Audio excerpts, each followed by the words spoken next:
Welcome to the morning show on WRCO Radio for a Friday. We're talking about all the great things going on in the Richland School District, and there are many. Joining us today, we have Carrie Stoltz.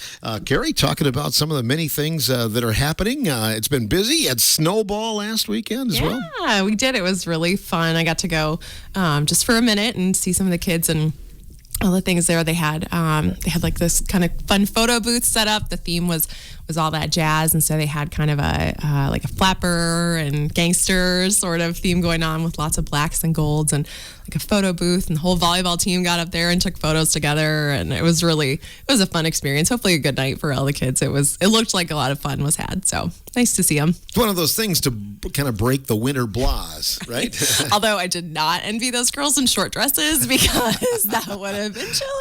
I bet it was. Yeah. But that's one of those things that it's kind of the capper for a first semester. I know you're going to be probably having some exams here, and things are kind of closing down the first semester already, aren't they? We're done. And is it done? Yeah, now? we don't have school today, so none of the kids are in session, and then no school on Monday for MLK. So then the district's closed as well. So yep, everything finished up yesterday. There was testing going on and final projects and that kind of stuff. So, yep, the kids are getting the day off today. It's an in-service day for the teachers. So, hopefully they all slept in and got healthy and are going to enjoy this long weekend. As far as extracurriculars, there are a lot of things going on right now as we speak, aren't there? Yes. We've got, so wrestling was yesterday, and the boys played in Lancaster yesterday, and the girls actually have a fun event going on tonight. It is girls basketball, so JV and varsity are both going to play, and at halftime of the varsity game, they're going to be honoring the 2003 and 2004 basketball teams who made it to the state tournament, and one of them even was the runner-up. I can't remember if it was 3 or 4. So Four. Yep. Okay, perfect. So they are going to be honoring them tonight. I know they've got some alums coming back to participate in the festivities. I think maybe you're even going to interview some of them. So this should be a good event, and hopefully people will come out and support our current Hornets and our past Hornets. No doubt. That's going to be a great opportunity to welcome them back, and hopefully, I think it's important for the current high school kids to see that and kind of recognize that tradition as well. Yeah, right? It's always great when we get community members and alumni back in the building. It's hard to believe that it was so long ago that you were there. And even our kids just seeing our community members who happen to still live here, or even the ones who don't, like what they're doing and all the things that, Richland Center High School can prepare you for, Richland School District can prepare you for, and really you can take these small seeds of ideas that are hopefully planted in you while you're here and really take them out into the world and do great and big things with them. So some highlights from the first semester, Carrie. For me, it would be like homecoming. It was great. It was my first one in the district. So really fun to see just all the spirit that comes through there. Jeff is here. I'll talk about the band here in a bit, and the pep band is just always like, it just is a different feeling at games. I'm sure, Phil, you recognize as well. It's always just has such much more atmosphere when the pep band's there behind you and playing the school song and all that. So that's a fun one. Concerts, we had like the band and the choir. They did great jobs. I videoed all the Christmas concerts, and it was just awesome to see all those kids involved. It's just a really awesome place to be. We're so proud of our kids and all the fun things that they're doing. Some things you want to talk about today as we look ahead to the future. Yeah. We have like stuff coming up all the time, it seems like, and some of it is actually for our littles who I know we talk about the high school a lot, but there's primary and intermediate are huge components of our district as well. And actually we've got, with the Brewer Public Library and a couple other organizations, PBS Kids is helping. There is the 1,000 Books Before Kindergarten kickoff happening. So the Brewer Public Library is doing it. It's February 1st from 10 to 1. And basically what it is trying to encourage our littlest learners from 0 to 5 to really make reading a habit for them and really make it something that they enjoy. So there'll be board books available for kids to be able to put stickers on all the books that they've read. And the goal is 1,000 books before kindergarten, which basically equals out to 200 books a year. So if you've got a 4-year-old, don't freak out. You don't need to get 1,000 books in the year. but just an event to kind of really reiterate that literacy is so important for our kids. And it can be someone reading to them, reading the same book over and over and over again. It counts no matter how many times you've read it before. So that's a fun one that will be coming up. And I think some of our high school kids will be there helping with it for volunteer hours, and really a great program. And if you've got a little who might be interested, I'll put a plug in February 1st, 10 to 1 at the Brewer Public Library. And then we also have, and we'll talk about it more the next time I'm here, but early childhood and 4K registration and screening, just for parents to maybe get that on their calendar now. Our screening will happen April 7th through the 11th, and registration appointments are going to open February 26th. I know Ithacas are coming up really quick here, so we had a couple calls just wondering when ours are going to be. We're going to go a little later in the year, just kind of thinking about the kids aren't going to even start school until September, so it's still 8 months away. So a little later date, just to make sure that we get the best idea of what the kids are ready for, and if they're going to be a good fit to start early childhood or pre-K. So. Well, it ties in really well with the last two things you talked about, because I think, we've had some of your professionals from the district in here talking about how important it is when kids come in ready to learn, but they've been read to, and that reading at home is such a key thing. It really is. And I mean, we say it often, like parents are their child's first teacher, their child's best teacher. And if you can make reading a part of your day with your child, it just really helps for the family bond and the child to be ready for school as well. So anything that you can do to present words and language, and even just chatting with your child in the car or something, singing the dumb kid songs for the 100th time, that kind of thing. It all matters. It might not feel like it in the moment, but it really does, and it really can go a long way towards helping your child to succeed in school and in life. Well, we brought you along today, but we're going to give him a tardy slip. But Jeff Behrens, the band director, just walked in a little late there. How you doing, Jeff? I'm used to being late. That's good. But we wanted to bring Jeff on, another proud moment in the district. Can you tell us a little bit about the award-winning Jeff Behrens? Yeah, the award-winning Jeff Behrens. So I think it was December 20th, Jeff received the John Philip Sousa Foundation Band World Legion of Honor Award. And he'll have to speak a little more specifically to it, but it was a great honor for our district, a great honor for him. It was the most reacted to social post I've had ever. So he was infamous and famous all at the same time. Wow. And it was really a great source of pride for our district and for our band program, and really goes to show what a wonderful job he's done with the program over the years. And we're really excited to congratulate him about that. And also we're really happy he could join me today. Congratulations, Jeff. Thank you, both of you. It was quite an honor, but after receiving that on that Friday afternoon down in Chicago, it was thinking back. It's you realize it's an honor for the kids. It's an honor for the community, because there's no way that I could do everything alone. I mean, I can only do so much. The kids have to buy in, the community has to buy in, and I've been very fortunate that that's all happened. So I think it's an award that I got to receive, but I think it extends to the faculty at the school who helped me so much, the students, parents, and just the community in general. So I think they surprised you with it. How did they accomplish that? Actually, it wasn't a surprise. I found out I was nominated on Homecoming Friday back in September, and so I needed to secure some letters of recommendation, and both the principals, Mrs. Perkins and Mr. Lemke, wrote letters, outstanding letters for me, and then also the person nominated, who was part of the committee, also had to write a letter. So I knew I was up for it, and I think I got the acceptance in November, but it was just some snafus I had to work around. I had some other commitments that were going on the day they were going to make the presentation, so I was looking at maybe postponing that a year to receive that, but everything fell into place, and I was very fortunate to be able to be down in Chicago to receive it. Oh, that's awesome. And of course, longevity, you go back a few years. Do you remember the first band you ever directed for high school? Oh, yeah. It was, would have been 1988 was the first one. Actually, in 87, I was kind of doing some long-term subbing and had one there, but I think the first full-time official one in 88, I still remember a lot of those kids. I still remember the senior class from that, all four of them. It was a very small band, and In a way, it was a nice job to start out because I got to learn a lot. You come out of college, you think you're well prepared, and you realize how ill prepared you really are. It's a lot of on-the-job training that really takes place. So it was a very small band, but it really helped me to grow, I think. Those 19 years in basketball were instrumental for me.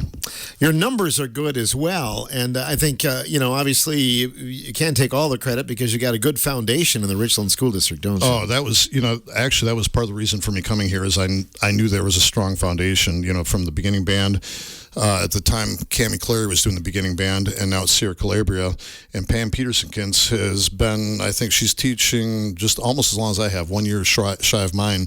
And I knew that they were doing an outstanding job bringing those young kids up. So you can't do it without them. And, the high school band doesn't happen without that feeder. And feeder's maybe even a bad word. The support is better, I think.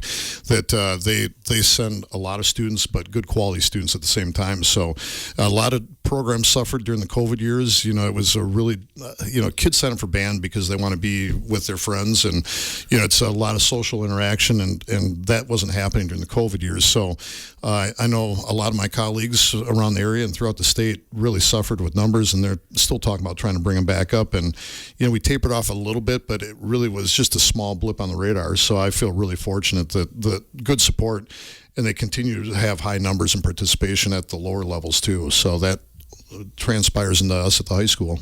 Carrie mentioned it earlier, but it makes it a lot more of a special event, if you go to a basketball game or a wrestling match or whatever it is, if the band is there, and so we want to commend you on that because it just makes it so much fun and kind of a real thing, when you're there. So. Yeah, it's more of an event, I think. Yeah. And it's, I've been in the gym when pep band isn't playing, and it's a little more laid back, casual, doesn't have as much energy maybe. And I know even some of our fans will come up to me and say, boy, we wish the band was here at every game. And, it's not always, I would like to say we could do that too, but it's just, kids are busy, the work schedules, and they're in athletics too. And, sometimes we've got multiple events. Some kids are playing an away game while we're playing a home game. So, I try and pick and choose where we can have high participation and try and hit all the conference games as much as possible. But it does make a big difference, I think, when you've got the band at those activities. I'm a pep band fan, and I notice when you play Paranoid and you play Crazy Train and Smoke on the Water. I mean, those are some classics there. They're classics, but I kind of, it's weird because a lot of my colleagues in the music world are more serious music, and I kind of grew up on the old heavy metal stuff. So, like in high school, that was my wheelhouse. I liked the Black Sabbath, I liked Metallica, and so to incorporate some of those songs, it's strange. The kids that are now 16, 17 years old, a lot of them know that old stuff too. I kind of thought, okay, that's, we're talking 80s, 90s, and, they weren't born obviously. So it's neat to see they know and appreciate that same repertoire as well. I've appreciated your homecoming halftimes as well. This year was, I think, exceptional. Yeah, we've been pretty fortunate. And, Amanda Walsh works with our flag line, the color guard gals, and, that presents the visual aspect of it. So you've got the music, but the visual is always nice to go along. And those girls work hard. They start in the summertime and learn their routine. And, it's nice to have that full complement, the music and the visual both, I think, of the homecoming show. But the last, Dick Newman was doing it prior to that. And so I've been very fortunate to have that. Not all schools are that lucky. And it's the homecoming show this year went really well. Last year's was good. We've been on a pretty good roll with the marching band. So I've been real proud of the kids. They've had all right weather too. There are some times that I'm thinking, boy, I think it's a little bit cold to be out here, and you guys, you kind of get through it. This year was not bad at all. I mean, some years, you can be sweating it out at the first game. I remember a few years back, even having it delayed, hoping it was going to cool down a little bit. And so the kickoff got started, I think, an hour and a half late one game, I think 2 years ago.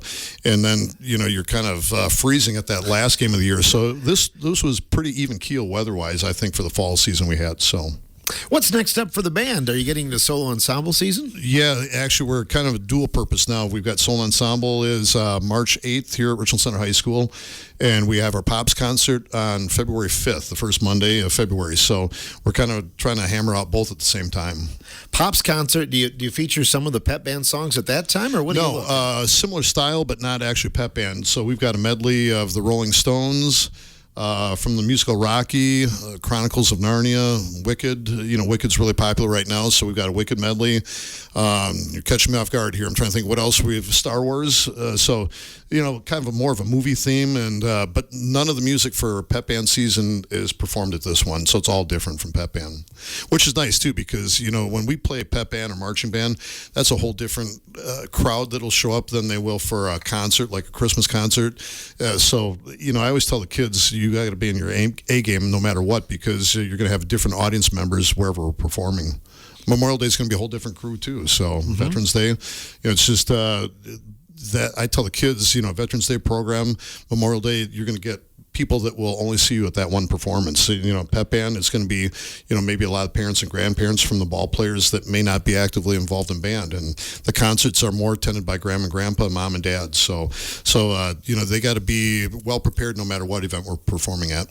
High school band is a real melting pot, isn't it? I mean, you get athletes, you get students that maybe on the math team, forensics. I mean, everybody kind of, maybe they don't hang out together at any other time, but band brings them all together, right? I always tell them we're like a family. There's in a large family, you've got all kinds of personalities, and that's the challenge, is to get all those personalities and lots of different range with levels of ability, and trying to get them to work together and make one cohesive sound. So yeah, it is a big family, and it gives kids skills of how to work with people that don't have the same interest as them or the same level of ability, and work together to make a good product.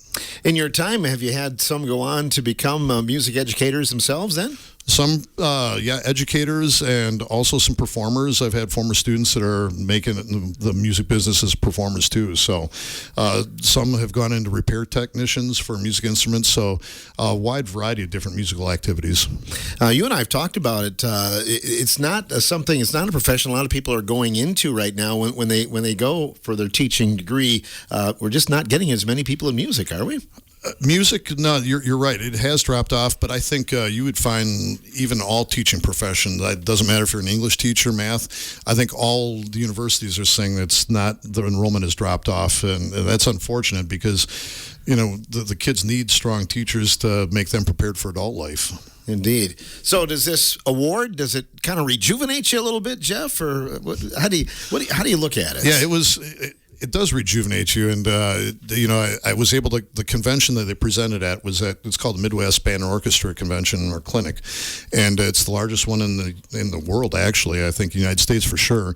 And so you see a lot of international people there. And prior to the ceremony, my wife and my daughter surprised me by attending the ceremony too. And so we need to get a bite to eat for lunch, and the table, kind of like we're sitting up here, where Carrie is, there was a world-renowned composer at that table, and on the other side, we were sandwiched in between another one. So, I mean, it's kind of like, people that idolize pro athletes. It was kind of like the Music Geeks, the version of that too, because, these people that you see their pictures and publications, and, my wife, I know, performed one of the pieces by the guy that was sitting 5 feet away from us at her Christmas concert. So, it was rejuvenating and exciting, kind of to see all that stuff, and the performances I heard there were world class, and so it did make me fired up again, and I think teachers need to have those things. I go to our state music convention.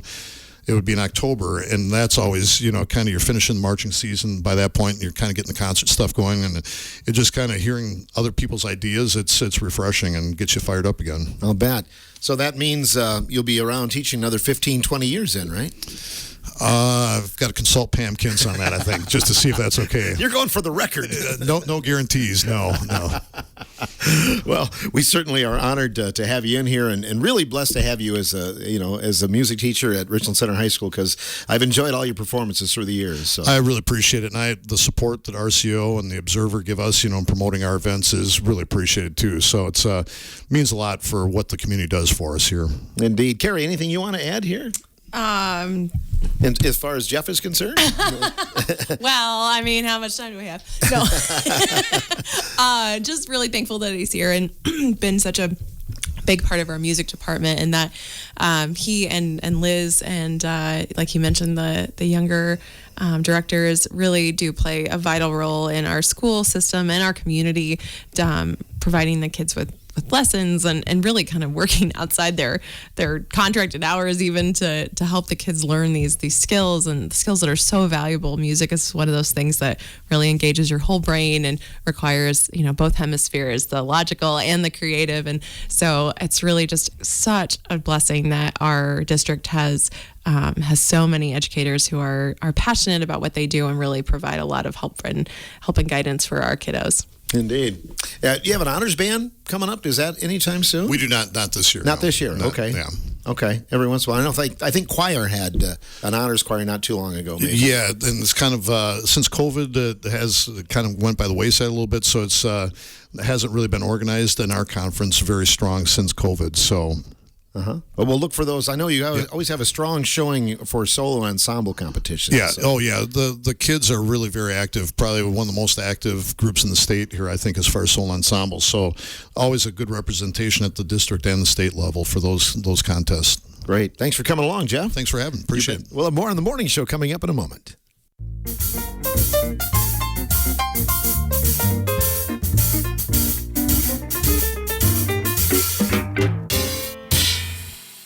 Thanks to Jeff Behrens for being our guest on that first section of the morning show. Carrie Stolz, Communications Director, joining us from the Richland School District today. So Jeff has completed, and I didn't ask him, but he was at Boscobel for 19, so he must be, must be approaching 30-some, I suppose, in education. And you're just finishing your first 6 months. Yeah. 6 months. I'm 6 months in. So, yeah, he's definitely got a world of wisdom over and above what I have about the district and everything else. So, we moved back here in 2012, and I think he was at Richland Center then even. So he's kind of the only band director I've ever known to be in the district. So just a wealth of knowledge and such a great pillar of our school district for sure. He is, and very humble too. Always. Yeah. And then the other thing is he does a lot of game management too, filling in for Laura Selgerby or whoever that night. So he does a lot of things, not only doing pep band, but he's kind of the head cook and bottle washer, There's probably, I would say a group of like 10 to 15 maybe teachers and staff and faculty, people who are just, if you go to a game, if you go to an event, you just can almost guarantee that you're going to see them, and it's really refreshing. And we have young ones come up all the time who are also kind of going to fill those roles. And you mentioned that teaching is maybe is seeing a decline in the people who are involved, and it is such a shame. It's such a great profession, and maybe sometimes we don't do quite a good enough job of recognizing those people who are there. But man, Richland School District, we are blessed beyond belief by the faculty and staff who are with us, and they just do a great job. They really are pillars of our school, pillars of our community, leading our kids, giving our kids a great example. I've been so lucky to work with wonderful people, and 6 months in, I have a lot to learn and a lot of people to learn, a lot of faces to learn, but it's really a joy to see them interacting with kids and even out in the community and those kind of things. It's a great group of people to work with. Were you in high school band? I was. I've played the trumpet and the French horn, and wow. I don't know that I could pick either of them anymore. I bet Jeff could teach you. I bet you could get you back in shape. There. Yeah, maybe I'll join the pep band for the next couple of weeks. Yeah, there you go. Well, I was a trumpet player too. Were you? Yeah, not well, but I played, but not always the trumpet. So. Well, I like to say I was second chair, but we only had two. So. Oh, you did? Well, French horn is a difficult instrument to play. It is. It translates to the trumpet. Okay. So yeah, it's much smaller mouthpiece. So sure. Yeah. But you think about it, and I think about what I got from high school band, and that is the ability to sight read music.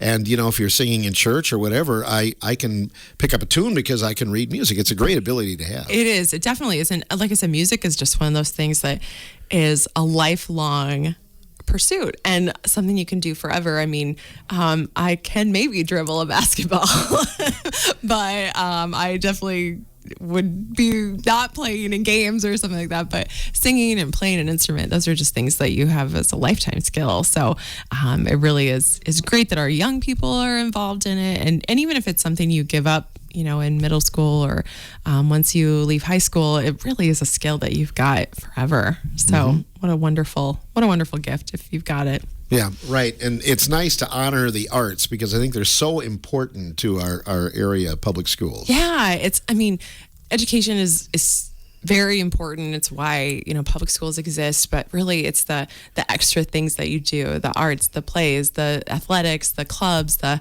all these things that really our kids get so much out of, and it really does supplement what they're learning in school. And all these experiences, you grow from all of them. So it really is great that our kids have such a wide variety of clubs and organizations and trusted people and teachers and professionals who are willing to give up their time to support these clubs and organizations. It really is just a great opportunity for our kids, and we encourage them to take as much advantage of them as they can, whether it's student council or band or the plays or the basketball team, whatever is going to be the right fit for them. There's something for everyone.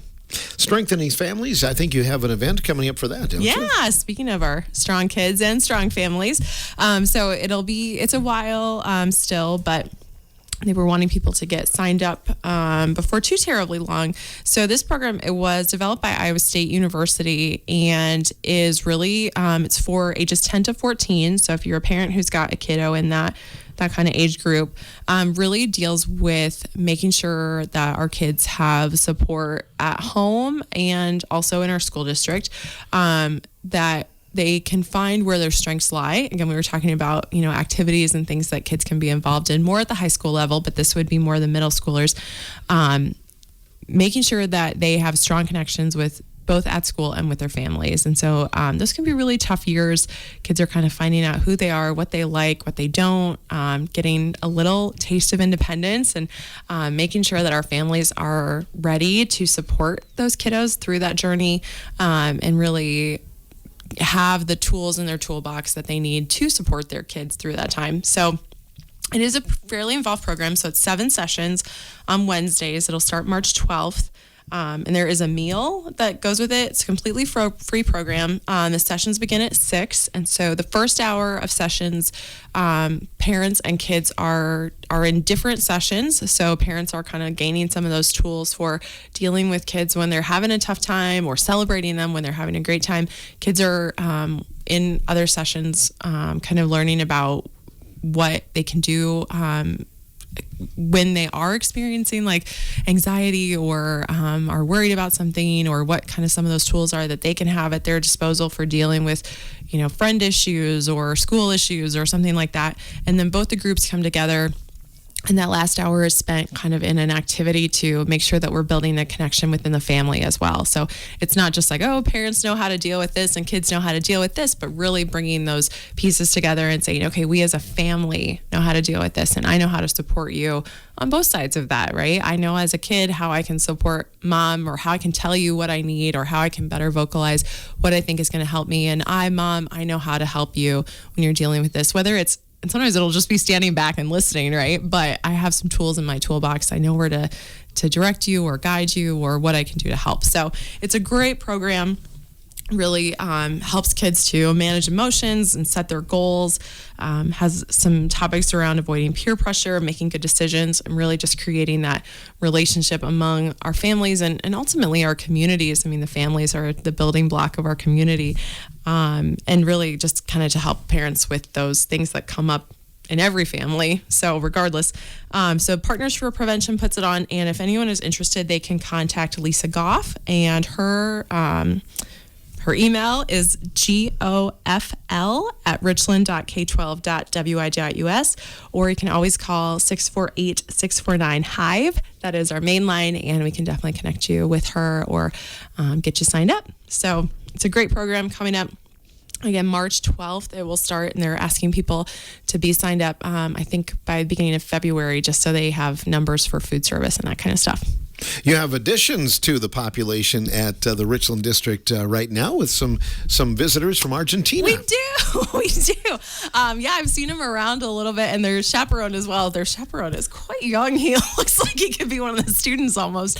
Yeah, they were at Snowball. We have, I think it's 6 to 8 Argentinian students who are joining us for 6 weeks maybe, and I think they'll actually be here in a couple weeks to try and talk about their program. And they're visiting. They're a part of our school district for the next little while and enjoying classes and meeting people and coming to games. And like I said, they were at Snowball, some of them. So we're very thankful to our host families who've supported that program and are supporting these kids. It's a nice little toe in the water for people who maybe would think about hosting an exchange student on a longer term.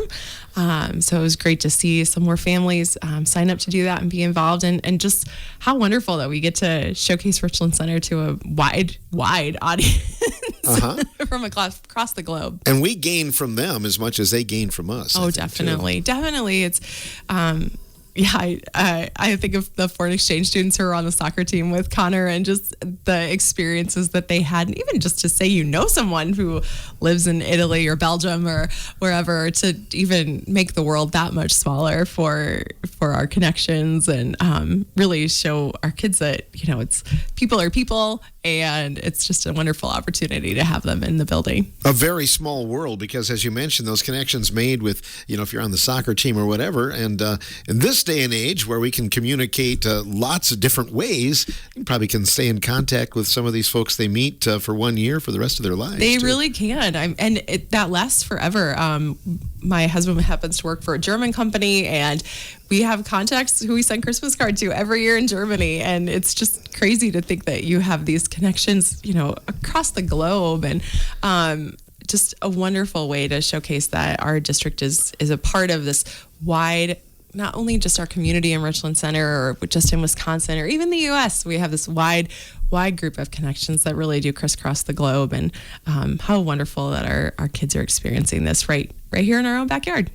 The school is off today and Monday, and then you kind of hit the ground running. How fast the first semester went, it won't be long. We'll be talking about spring sports right? Oh, my goodness. Yeah, even putting stuff together, spring break will be right around the corner. Yeah, sure. It's the end of January already, and March will be right there. February is a bit long in the district, I will admit. There's not any breaks, although we'll see if we get some snow days or something like that. It's a short month. It is it's a short month, but there's no built-in breaks the way even January has these couple days here. So it will be a lot of learning that takes place in that time. Even Mr. Board on our district Zoom kind of made that comment as well. The majority of learning is going to happen now. The kids are used to routine, comfortable in it. We're not in the how many days until the end of school yet. So this next month is really kind of a critical time for our kids and for the learning atmosphere that goes on in our schools. So we really do see a lot of growth coming up in these next couple months. And it's cold, so you can be inside and learning and not, be looking out the window too wistfully. But it will be a time of growth for our students, and really a great time, and a lot of stuff going on. But a lot of learning happening as well. So we're looking forward to it. So pep band tonight, and the game with River Valley Richland Center girls, and the tribute to the past teams. And then pep band will be pretty busy coming up in the next few weeks, too. They will be. They'll be, like I said, the girls next Thursday, the boys on the 30th, the next Thursday. So if your Thursdays are free, come on down to the high school for the next couple, and we will be happy to treat you to a pep band performance and hopefully some wins for our basketball teams. Absolutely. Well, thanks for all you do, Carrie. Thanks for having me, Phil. Yep, you're our monthly guest here on the radio, and you always do a good job promoting. And thanks for bringing along Jeff Behrens today. Yeah, I'm happy he could make it. It's always fun to bring a buddy with me, so I don't have to take all the pressure myself. Yeah, good to have the Hornet Band Director on, and also the Director of Communications for the Richland District, Carrie Stoltz, on today's morning show.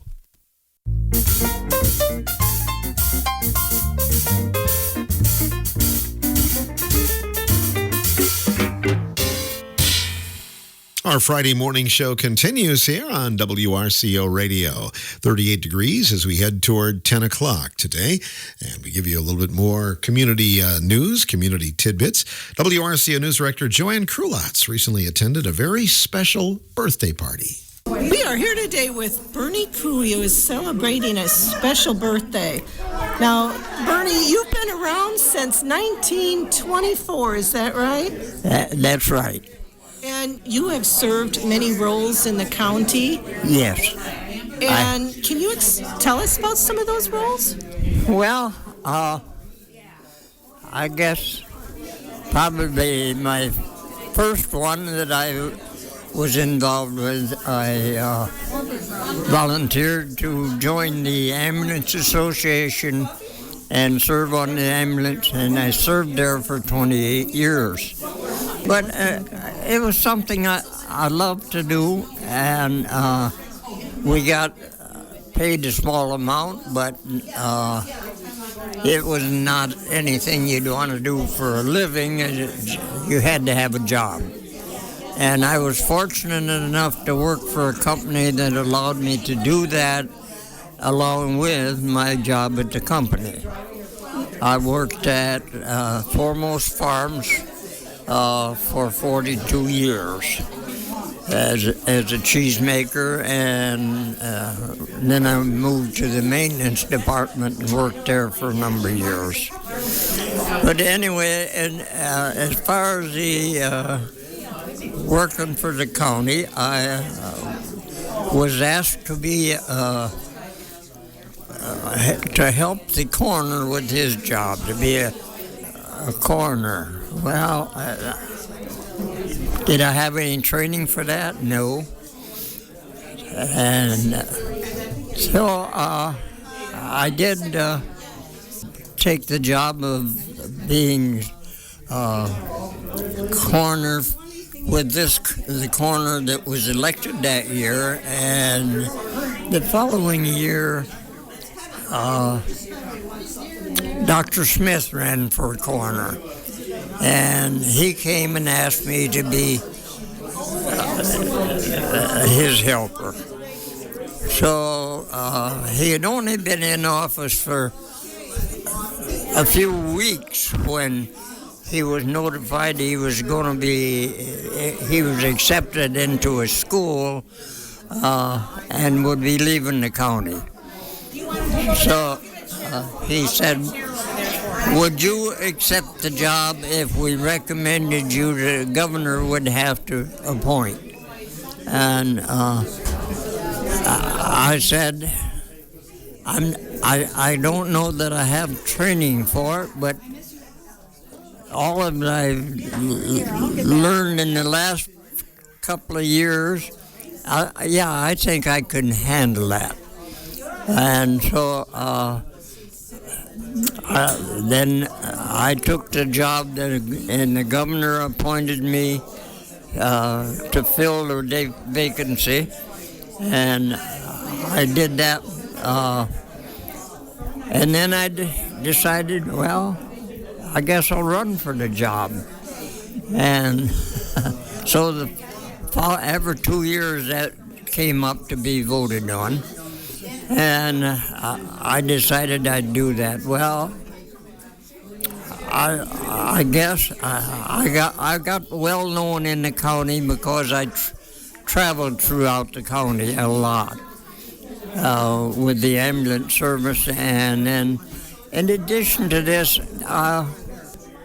in working with Southwest Tech, I was asked if I might be interested in teaching classes for them. I said, what kind of a degree do you need for that? You don't need a degree to teach for Southwest Tech. You need experience, and we think you have it. So for 25 years, I taught classes for Southwest Tech. I'm still amazed that the company I work for allowed me time to do these other things. When I went to the company originally, I asked what their feeling was about me joining the ambulance service. And they told me they'd love to have a trained person on their staff. So they allowed me to do that, and I could make calls during working hours if I made the time up in the same day that I lost it, which I agreed to. And so this went on. So I was 20 years in the coroner's office and decided, well, I think this is enough. And And it was I pretty decided it's time for me to do something else. I had so many jobs because I loved working on my hands. And I had the first cheese making license at the plant I worked for, and I had to write an exam with the state, and I passed that, and so that's, I guess you might say I might have been grandfathered in, I don't know, but I got the first cheese making license there. Then they went to bulk milk, and I got the first license to drive a bulk milk truck in the county. So I had so many jobs. I worked for an insurance company, repairing farm buildings and roofing and all of those things. I don't know why my wife put up with it, but after I had been on ambulance for about 10 years. My wife comes and said, I'm joining the ambulance service. You are? Yeah, I just wonder where you go every night. And she did that. And she served for 10 years, although she was a primary school teacher, and it didn't work well with staying up through the night and teaching during the day. So she worked 10 years, and then she decided that she ought to retire from that. Now, Bernie, when you went on the ambulance, it was like in its infancy, wasn't it? It was kind of just beginning? I was not the first class of ambulance here. I was the second class. They did not have an ambulance yet when I joined. They had a station wagon that belonged to the VFW, and we used that the first year or two. Then they got into ambulances and eventually had 3 ambulances and a multitude of workers. It was a time we learned a lot from both of those jobs, the coroners and ambulance. I met so many people in a different way. It was a stressful time in their lives a lot of times, and we got to know them well. One of them is over here that I was called to her home for her husband's death in a car accident. And I went back the following day to help her with things because she wasn't from this area. She's still my friend today. She come to see me today. I was happy about that. What else did I do in my life? Well, I've always worked. My mother wanted me definitely to go to college. I was not a good scholar. I did not apply myself to school. And I really never did until I started taking classes at Southwest Tech. And I was into something I had an interest in, and I found out, I guess I can get through school. Anyway, we had a very enjoyable lifetime. I met so many people in my life, and so many of them remain friends, many of them are gone. I guess you might suspect that. They asked me, how do you act when you're 101 years old? I don't know, I've never been this old before. But that's the best we could do for that one. Do you have advice for any of us to live for a long life? Keep working. Keep yourself busy. You don't have to have a job, but you have to have an interest in something and do it well. And I think That's one of the secrets. The other one is take all the pills they give you. I suspect I'm living on pills. So anyway, I don't know what else I could do. I worked with so many nice people, and I think volunteering is a great way to spend your spare time. And you'll enjoy it, and the people you work with are going to enjoy it. So give it a shot. Yeah. All right. Yeah. Well, happy birthday, Bernie. And thank you so much, Joanne. I'm glad to at least see you. That was Bernie Cooey. Happy 101st to Bernie. He celebrated that recently, and thanks, Joanne, for filing that for us on the morning show. We'll have more coming up next week here on the program.